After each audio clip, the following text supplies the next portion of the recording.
आदरणीय प्रधानमंत्री मोदी जी के नेतृत्व में और नायब जी के नेतृत्व के अंदर हम तीसरी बार भारतीय जनता पार्टी की सरकार बना रहे हैं और भाजपा हरियाणा में पूरे बहुमत के साथ तीसरी बार आ रही है। टिकट मिले ना मिले ये पार्टी नेतृत्व का फैसला है और मैं पार्टी नेतृत्व के शीर्ष नेतृत्व के फैसले के साथ खड़ी हूँ और मैं मानती हूँ कि मेरे जितने बहुत सारे करोड़ों कार्यकर्ता ये पार्टी को मजबूत करने के लिए, क्योंकि आज अगर दुनिया में सबसे बड़ी अगर पार्टी बनी है और सबसे मजबूत पार्टी अगर भारतीय जनता पार्टी बनी है तो वो सिर्फ और सिर्फ ऐसे करोड़ों कार्यकर्ताओं की वजह से बनी है जो आदरणीय प्रधानमंत्री जी के नेतृत्व में विकसित भारत और राष्ट्र को मजबूत करने के लिए काम करते हैं। तो मैं भी उन्हीं कार्यकर्ताओं में से एक कार्यकर्ता हूँ। We have lost our most outstanding leader, the topmost leader of our party, our General Secretary. And not just the party, but the movement for social change, for revolution, in which Comrade Sitaram for decades has played such an important role. We have lost him, but India has also lost her son, whose commitment to India, to the values of India, to the values of secularism, democracy, pluralism. Comrade Sitaram fought for those values. So India has lost a son who was so loyal to her and to her people. We mourn his death. It is an irreplaceable loss. And all over India today, thousands and lakhs are mourning this loss. हाँ, वो एक काम करे, कल सुबह की खुशखबरी के साथ हम शुरुआत करें कि कल सुबह वो एटलीस्ट स्वास्थ्य मंत्र शुरू करें। और काफ़ी अच्छी बात है, बेल हुई है, लेकिन जब सुप्रीम कोर्ट के ऑब्जर्वेशन को जब देखा जाए तो जिस प्रकार से सरकारी एजेंसियों की जिस प्रकार से पोल खोली जा रही है कोर्ट द्वारा, ये भी गौर करने लायक है। जिस प्रकार से भेदभाव किया जा रहा है, एक चुनिंदा लोगों को ही जो है पॉलिटिकली जो है टारगेट किया जा रहा है, ऑपोजिशन के लोगों को टारगेट किया जा रहा है, उस दौर में सुप्रीम कोर्ट के जो ऑब्जर्वेशंस हैं, जिस हिसाब से फटकार लगाई जा रही है, ईडी हो या सीबीआई हो, ये भी गौर करने लायक है। तो इसमें तो हद तो भारत सरकार की पिट रही है। तो हम तो यही चाहेंगे कि भाई निष्पक्ष जांच होनी चाहिए, कहीं भी हो। कॉन्स्टिट्यूशन एजेंसीज जो है, संवैधानिक एजेंसियों को किसी के दबाव में या पॉलिटिकल वेंडेटा के हिसाब से किसी को टारगेट नहीं करना चाहिए। फेयर प्ले जो है, फेयर इन्वेस्टिगेशन जो है वो होना चाहिए। तो आज केजरीवाल जी को बेल मिली है, उनसे पहले भी उनके साथियों को बेल मिली है। तो मैं आम आदमी पार्टी और उनके नेता और केजरीवाल जी के परिवार को बधाई देता हूँ। एविएशन के फ्यूचर को शेप करना हमारा शेयर्ड कमिटमेंट है। यहां सिविल एविएशन से जुड़ी अपॉर्चुनिटी पर आप सबने गंभीरता से मंथन किया है। आप सभी के प्रयासों से दिल्ली डिक्लेरेशन आज हमारे सामने है। ये डिक्लेरेशन रीजनल कनेक्टिविटी, इनोवेशन और एविएशन में सस्टेनेबल ग्रोथ के हमारे संकल्प को आगे बढ़ाएगा। मुझे भरोसा कि हर पॉइंट पर तेजी से एक्शन होगा। ये डिक्लेरेशन को हम जमीन पर उतार पाएंगे और एक सामूहिक शक्ति से नई ऊंचाइयों को हम पार करेंगे। एशिया पैसिफिक रीजन में हमें एविएशन कनेक्टिविटी को बढ़ाने के लिए हमें नॉलेज, एक्सपर्टाइज, रिसोर्सेज हम सबके बीच में शेयर करने से शायद हमारी ताकत और ज्यादा बढ़ेगी। हमें इंफ्रास्ट्रक्चर में भी और अधिक इन्वेस्टमेंट की जरूरत रहेगी और उसको भी सभी संबंधित देशों में स्वाभाविक प्राथमिकता रहनी होगी। लेकिन सिर्फ इंफ्रास्ट्रक्चर से काम होना नहीं है। स्किल मैन पावर और अपग्रेडेड टेक्नोलॉजी की निरंतर प्रक्रिया ये उसके विकास के लिए अहम होती हैं और वो भी मुझे लगता है कि हमारा एक प्रकार का दूसरा इन्वेस्टमेंट होगा। हमारा लक्ष्य एयर ट्रैवल को सामान्य से नागरिक तक पहुंचाने का है।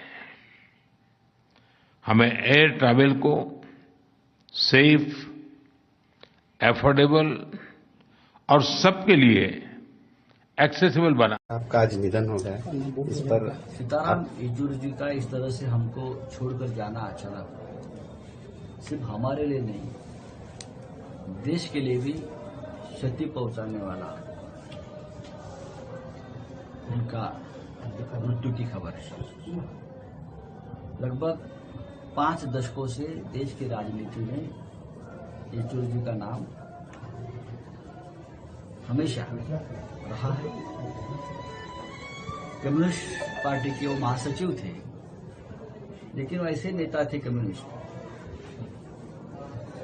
ये देश के सभी राजनीतिक पार्टियों को वो अपने ही लगते थे, प्रिय लगते थे। ऐसा बहुत कम होता है कम्युनिस्टों के बारे में, लेकिन येचुरी के साथ हम कभी भी डायलॉग कर सकते हैं। खास करके इंडिया ब्लॉक जो बन गया हमारा, इंडिया अलायंस, वो संगठन हो गया, उसमें भी येचुरी साहब का योगदान हमेशा रहा है। जब जब इंडिया ब्लॉक की बैठक होती थी, येचुरी साहब आते थे, अपनी बात रखते थे और बहुत ही संयमी भूमिका उनकी रहती थी। इतने जल्दी चले जाएंगे कभी हमने सोचा नहीं। मेरे पार्टी की तरफ से, शिवसेना उद्धव ठाकरे जी की तरफ से मैं उनको श्रद्धांजलि। आज तक छतरपुर जिले में पिछले 2 दिनों में लगभग 13 सेंटीमीटर की बारिश हुई है, 135 मिलीमीटर के करीब। बानसुजारा डैम के गेट भी खोले गए थे, उसके कारण कल कुछ जगहों पे जलभराव की स्थिति निर्मित हुई। कुल मिला के 9 विभिन्न जगहों पर बक्सवाहा तहसील, घुवारा तहसील और ईसानगर तहसील में रेस्क्यू ऑपरेशन किए गए हैं, जिसमें लगभग 160 से ज़्यादा लोगों को हमारी SDRF की टीम ने, हमारी होमगार्ड की टीम ने और उसके अलावा जो हमारी NDRF की टीम है, उन्होंने इसमें सहयोग करके 160 लोगों को रेस्क्यू किया गया है। वाटर अपने हमारी जो मोटर बोट्स हैं और जितने भी हमारे ट्यूब्स हैं, लाइफ जैकेट का इस्तेमाल करके। उसके अलावा हमारे 38 ग्राम हैं जहां पे हमारी फसल क्षति रिपोर्ट हुई है। 1000 से ज़्यादा किसानों की फसल क्षति का अभी प्रिलिमिनरी आंकड़ा आया है। उसके लिए हमारी कृषि विभाग और राजस्व विभाग की संयुक्त टीम आज सर्वे कर रही है। जिस प्रकार से जिसकी पात्रता बनेगी उस हिसाब से उनको मुआवजा राशि का वितरण किया जाएगा। और अभी भी सर लगातार कई इलाके हैं जहाँ भी घर डूबे हुए हैं, शहर के तालाब हो, जैसे वहाँ ऐसे इलाकों में बारिश को लेकर किस तरीके से अलर्ट जारी किया गया और CM हाउस से किस तरीके से निर्देश प्राप्त हुए? जी, आज सुबह 10 बजे माननीय मुख्यमंत्री जी ने भी एक वीडियो कॉन्फ्रेंसिंग करी है, जिसमें सभी जिलों को निर्देशित किया गया है कि लगातार जितने भी हमारे डैम्स हैं, मेजर डैम्स, माइनर डैम्स, उनके जल स्तर पर निगरानी बनाए रखें। उसके अलावा हमारे जितने भी लो लाइंग एरियाज़ हैं, डाउन स्ट्रीम की रिवर्स हैं, धसान नदी और उर्मिल नदी, उनके आसपास के ग्रामों को चिन्हित कर लें। वहाँ पे हमने टीम भेजी है। टीम वहाँ पे जाके लो लाइंग एरियाज़ के घरों का सर्वेक्षण कर रही हैं। उसके अलावा जितने भी हमारे पुल पुलियाँ हैं, कुछ रपटे हैं, वहाँ पे हमने बैरिकेडिंग की व्यवस्था कराई है संबंधित निर्माण एजेंसी से, ताकि जो पुल पुलिया जलमग्न हो जाते हैं तो उनको पार करने की स्थिति ना निर्मित हो और किसी के साथ कोई अप्रिय घटना ना निर्मित हो। उसके अलावा रिलीफ कैंप्स की अगर ज़रूरत पड़ेगी तो उसके लिए भी हमारी तैयारी है। पशु क्षति और दवाइयों का वितरण भी लगातार किया जा रहा है। पशु क्षति के लिए भी हमारे वेटनरी के डॉक्टर्स काम कर रहे हैं। जो हमारा हेल्थ विभाग है उनको निर्देश ये दिए गए हैं कि सभी स्वास्थ्य केंद्रों में हमारी दवाइयों की पर्याप्त व्यवस्था हो। साथ ही साथ पानी के जो हमारे बोरवेल्स हैं वहाँ पे भी PHE विभाग को निर्देश दिए गए हैं कि उसमें क्लोरिनेशन करें और कहीं पे भी दूषित पानी पीने की संभावना ना निर्मित हो। कुछ जगह हैं जैसे हमारे नौगांव हैं, उसके अलावा ईसानगर है, बड़ा मलेरा और घुवारा और बक्सवाहा, ये थोड़े हमारे जहाँ पे बरसात की स्थिति ज़्यादा निर्मित हुई है, तो उनमें हमने विशेष तौर पे निगरानी रख रहे हैं। उसके अलावा बाकी क्षेत्र में भी संबंधित रेवेन्यू ऑफिसर्स लगातार निगरानी रख रहे हैं। WRD की टीम भी इसमें और पुलिस की टीम भी इसमें शामिल है। पूरी चोरी की मौत की खबर आई है सर, कैसे देखते हैं इसको? एक क्या बताया जाए, अच्छे लोगों का जल्दी जाना ये देश के लिए भी, इंसानियत और मानवता दो किसी के लिए भी सही नहीं है। बुरे लोग तो बहुत दिन जिंदा रह जाते हैं, अच्छे लोग चले जाते। सामाजिक न्याय, सामाजिक क्रांति, आर्थिक क्रांति, संघर्ष के प्रतीक थे। वैसे विचारों वाले व्यक्तित्व के लोग अब कहाँ बचे हैं। इसलिए देश के लिए और समाज के लिए, गरीबों के लिए, गरीबों की काफ़ी अच्छा लग रहा है देश में, काफ़ी अच्छा लग रहा है देश में लौटने पे। और जो देश वाले जो मान सम्मान कर रहे हैं, जो इतनी सराहना कर रहे हैं, जितना सपोर्ट कर रहे हैं, उससे काफ़ी अच्छा लग रहा है। और अच्छी बात ये भी लग रही है कि जब देशवासी पैरा एथलीट्स को सबको जान रहे हैं, पहचान रहे हैं और उनको बराबर दर्जा दे रहे हैं, उनकी काबिलियत और उनकी मुसीबतों की सराहना कर रहे हैं, तो सर काफ़ी अच्छा महसूस हो रहा है कि आज ये सोसाइटी हमें अच्छे से ट्रीट कर रही है और जो भी हमारी वीकनेस उनको भूल के और हमें अच्छा प्रोत्साहन कर रही है, तो काफ़ी अच्छा और बेहतर महसूस हो रहा है सर। मोदी जी से मिले, प्रधानमंत्री से मिलने का अनुभव कैसा था, क्या बातचीत क्या हुई ये बताइए। सर काफ़ी अच्छी बातचीत हुई। सर ने हमें बधाई दिया सबसे पहले, और सर बोले कि तुम्हारा वीडियो आजकल काफ़ी वायरल हो रहा है, तो सर ने बोला कि इतना जोश कहाँ से लाते हो, और बाकी सब वाली बात हुई। सर ने काफ़ी प्रेरित किया, बोला कि आगे भी अच्छा ही करना है, ये अभी ऐसा नहीं है कि एक मेडल लेकर संतुष्ट हो जाना है। तो काफ़ी अच्छा मोटिवेशन दिया सर ने, और सब अच्छा रहा सर के साथ। The 7th meeting of the state cabinet was held today, and 3 proposals were placed before the cabinet. The first proposal was regarding Gopalpur port.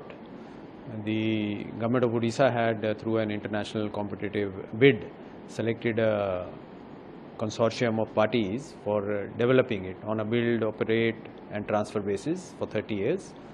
Now that SPV, Gopalpur Ports Limited, had written to the government seeking permission to bring about a change in their shareholding.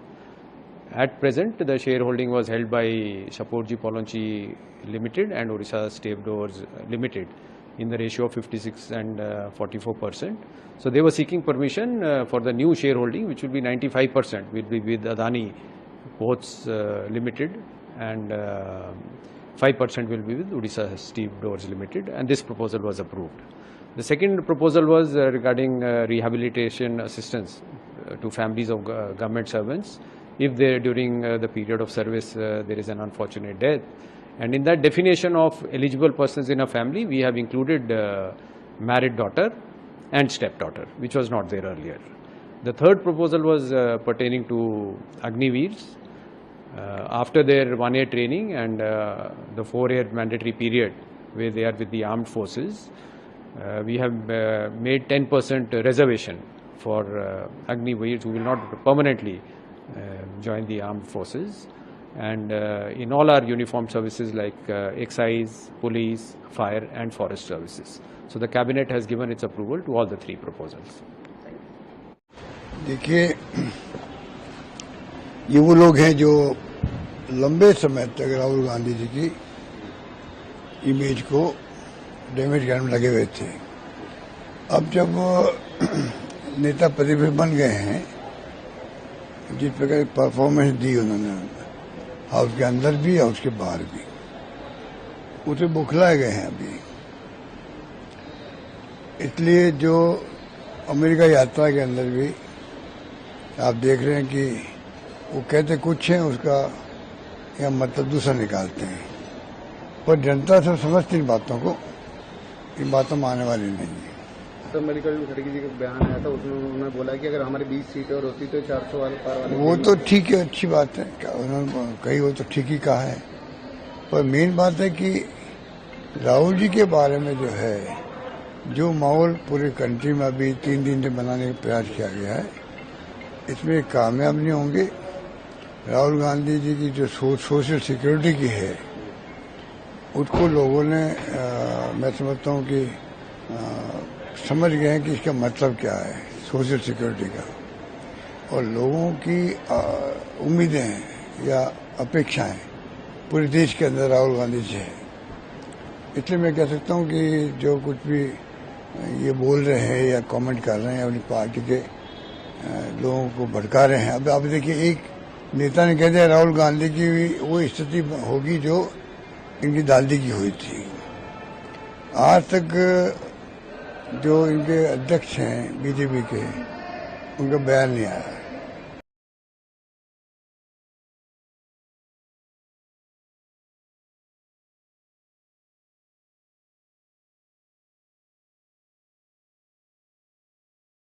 बनेगी तो 200 unit बिजली free कर देंगे।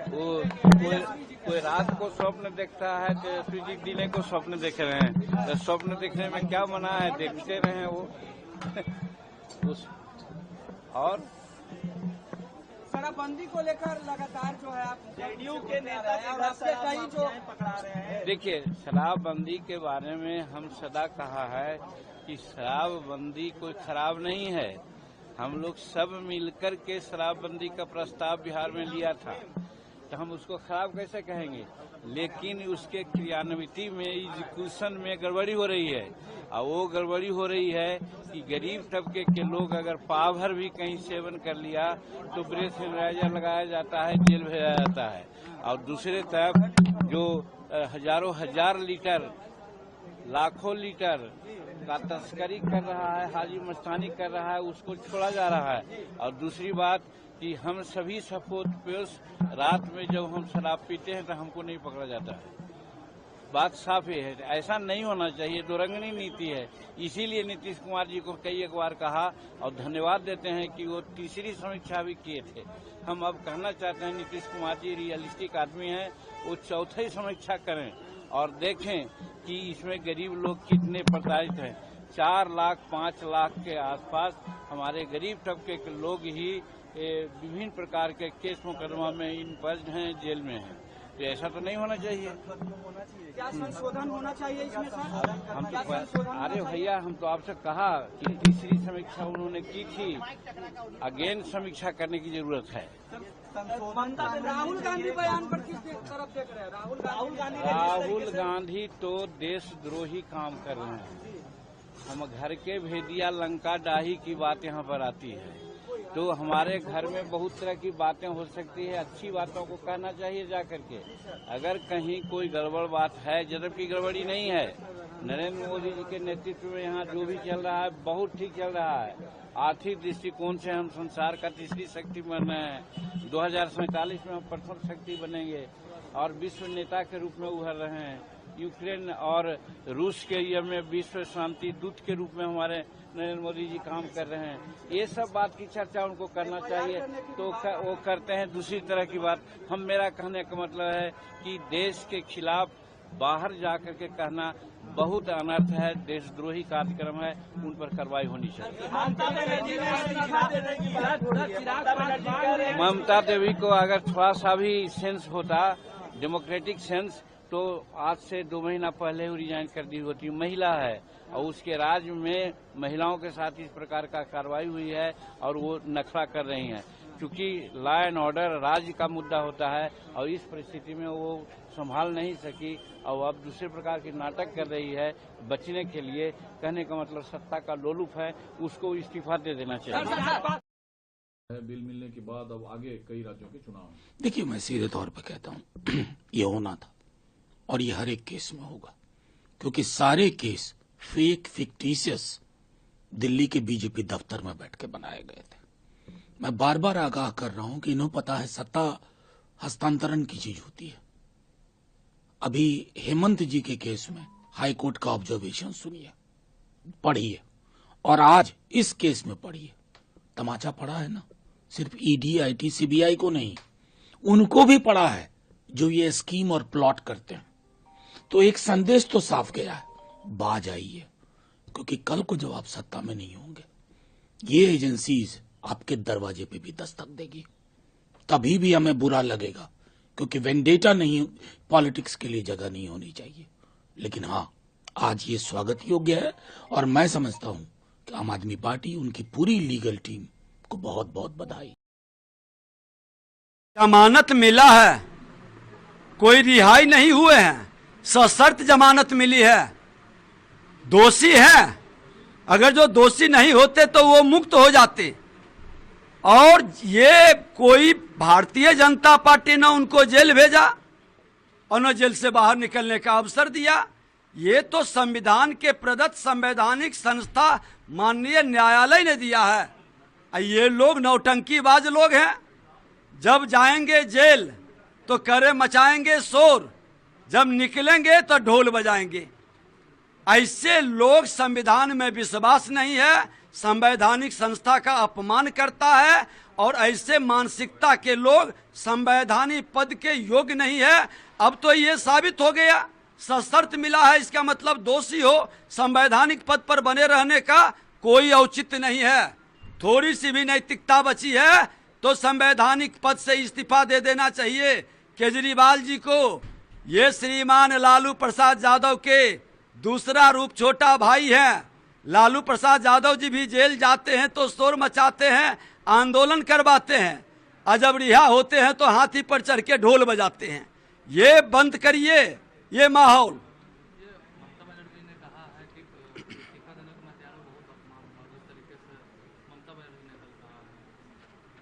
देखिए, उनको समझ में भारत की संस्कृति आ रही है।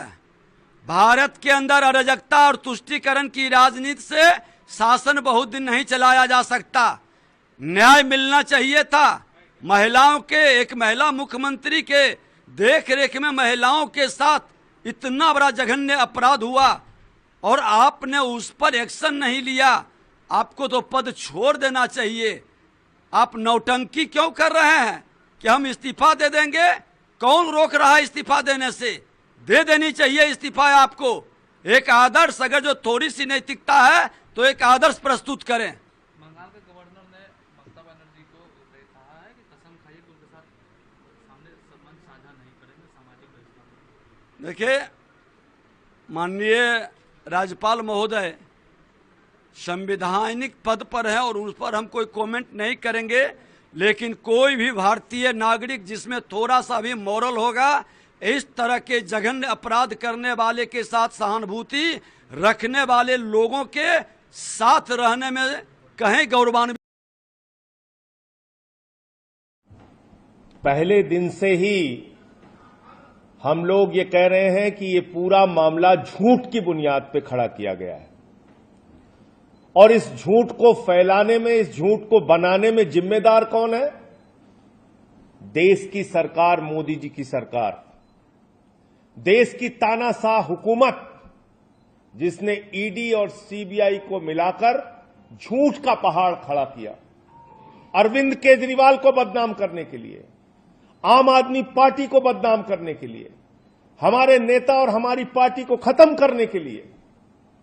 लेकिन आज मनीष सिसोदिया जी की रिहाई, उसके बाद बाकी सारे लोगों की रिहाई, और अब हमारे पार्टी के मुखिया अरविंद केजरीवाल जी की रिहाई ने यह साबित कर दिया है कि भारतीय जनता पार्टी के झूठ का पहाड़ ध्वस्त हो चुका है। माननीय सर्वोच्च न्यायालय का फैसला, जिसमें साफ तौर पे कहा गया कि जब ईडी से उनको जमानत मिल गई तो 22 महीने बाद वो सीबीआई सो के जागती है, जिसने 22 महीने पहले केजरीवाल जी से पूछताछ की थी, 22 महीने बाद सो के जागती है कि केजरीवाल को अरेस्ट करना है। इसका मतलब सीबीआई की अरेस्ट, ईडी की अरेस्ट, ये अपनी खुद की जांच एजेंसी की अरेस्ट नहीं थी, नरेंद्र मोदी सरकार के द्वारा कराई गई अरेस्ट थी। तो तानाशाही का अंत होता है। झुकते हैं तानाशाह, झुकाने वाला चाहिए, और वो झुकाने वाला व्यक्ति है अरविंद केजरीवाल, जिन्होंने अपने संघर्ष की बदौलत, अपनी ईमानदारी की बदौलत, अपनी निष्ठा की बदौलत दिल्ली के और देश के लोगों की सेवा करके पूरे देश में अपनी लोकप्रियता हासिल की है। उनको जेल के सीखचों के पीछे आप नहीं रख सकते, जेल के सीखचों के पीछे रख के उनके हौसलों को आप तोड़ नहीं सकते। तो ये आम आदमी पार्टी के एक एक कार्यकर्ता के लिए बहुत खुशी का क्षण है, पूरे देश के लिए और दिल्ली के लिए बहुत ही खुशी का क्षण है। अब हरियाणा और दिल्ली के रण में भारतीय जनता पार्टी को बुरी तरीके से हम लोग पराजित करेंगे और केजरीवाल जी के बाहर आने के बाद उस अभियान में भी बहुत बड़ी मजबूती मिलेगी।